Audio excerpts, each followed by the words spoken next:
தலைக்கோட்டை போர் பற்றி பார்க்குறோம். அதுக்கு முன்னாடி சில ஃப்ளாஷ்பேக்கும் தெரிஞ்சுக்கலாம்.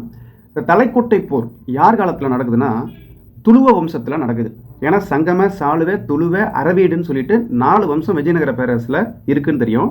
அதில் 3ஆவதாக வரக்கூடிய அந்த துளுவ வம்சம், அந்த துளுவ வம்சத்தில் கூட நீங்கள் கிருஷ்ணதேவராயர்னு படிச்சிருப்பீங்க. அப்படிப்பட்ட அந்த துளுவ வம்சம் தான். சரிங்களா? இப்போது கிருஷ்ணதேவராயர் துளுவ வம்சத்தில் ஸ்டார்டிங்கில் இருப்பார். இன்னும் சொல்லப்போனால் அந்த துளுவ வம்சத்தை தோற்றுவிச்சது யார் அப்படின்னு கேட்டாலே கிருஷ்ணதேவராயருடைய அப்பா தான் தோற்றுவிக்கிறார். அதாவது துளுவ நரச நாயக்கர்னு பேர். இவங்க துளு மொழி பேசுவாங்க. அதனால தான் துளுவ வம்சம்னு பேர். அந்த துளுவ நரச நாயக்கருடைய 3 மகன்களில் ஒரு மகன் தான் கிருஷ்ணதேவராயர். அப்போ கிருஷ்ணதேவராயருக்கு அண்ணன் ஒருத்தன், அடுத்தது இளைய சகோதரர் ஒருத்தர் இருக்கிறாங்க. அண்ணன் பேர் என்ன அப்படின்னு கேட்டால் வீர நரசிம்ம ராயர். இந்த இடத்துல கிருஷ்ணதேவராயருடைய இளைய சகோதரர் பேர் மட்டும் கொடுத்துருக்குறாங்க. அதுதான் அச்சுத ராயர்னு சொல்கிறாங்க. அப்போ கிருஷ்ணதேவராயருக்கு அடுத்ததாக வந்தவர் தான் தேவராயர்னு சொல்லி நம்ம படிக்கிறோம். அச்சுதராயரை பற்றி படிக்கிறோம். சரி, இந்த அச்சுதராயராக இருக்கட்டும், அச்சுதராயருக்கு பின்னாடி வந்த வேங்கடராக இருக்கட்டும், முதலாம் வேங்கடர், இந்த வேங்கடராக இருக்கட்டும், இவங்க காலத்தில் முக்கிய நிகழ்வுகள் எதுவும் இல்லை. இவருக்கும் பின்னாடி வந்தவங்க தான் இந்த சதாசிவராயர். இங்கே தான் ஸ்டார்ட் ஆகுது தலைக்கோட்டை போர் சம்பந்தமான நிகழ்வுகள். இந்த சதாசிவராயர் ஆட்சிக்கு வரும்போது சின்ன பையனாக இருக்கிறார்.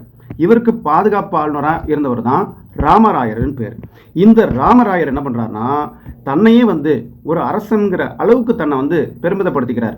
ஏன்னா உண்மையான அரசன் சதாசிவராயர் சின்ன பையனாக இருக்கிறதுனால இங்கே தளபதியாக இருக்கக்கூடிய ராமராயர் தான் உண்மையான தலைவர் மாதிரி தன்னை காட்டிக்கிறார். அந்த சூழ்நிலையில தான் இந்த தலைக்கோட்டை போர் நடக்க ஆரம்பிக்குது. இன்னும் சொல்லப்போனால் அந்த சதாசிவராயர் பெரிய பையனாக ஆனாலும் கூட ராமராயரே உண்மையான அதிகாரத்தை கையில் வச்சிருந்தாருன்னு சொல்லப்படுது. சரிங்களா? இப்போ சுல்தான்கள், அந்த தக்கான சுல்தான்கள் 5 பேர் எடுத்துக்கிட்டிங்கன்னா ஒரு கூட்டுப்படையில் வராங்க.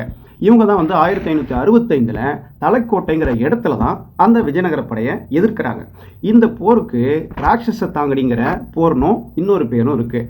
இந்த 5 தக்கான சுல்தான் விஎஸ் விஜயநகர பேரரசு, இவங்க 2 பேர் இந்த டீமுக்குள்ளே தான் சண்டை நடக்குது. இப்போ விஜயநகர பேரரசு பார்த்தீங்கன்னா தோற்கடிக்கப்படுது.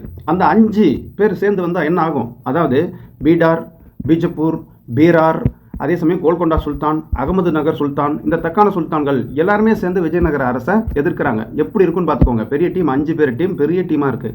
இங்கே விஜயநகர அரசு தோல்வியை தழுவுது. இந்த விஜயநகரத்தை பயங்கரமாக சூறையாடுறாங்க அந்த 5 பேர் கொண்ட டீமு. அந்த மனித படுகொலை பயங்கரமாக நடக்குது. கட்டடங்கள், அரண்மனைகள், கோயில்கள்னு சொல்லி எல்லாத்தையும் அழிக்கிறாங்க. அந்த அழகான சிற்பங்கள் கூட, கலைநயமிக்க அந்த சிற்பங்களையும் அழிக்கிறாங்க. இறுதியாக விஜயநகரம் பேரரசு அழிக்கப்படுதுன்னு சொல்லப்படுது.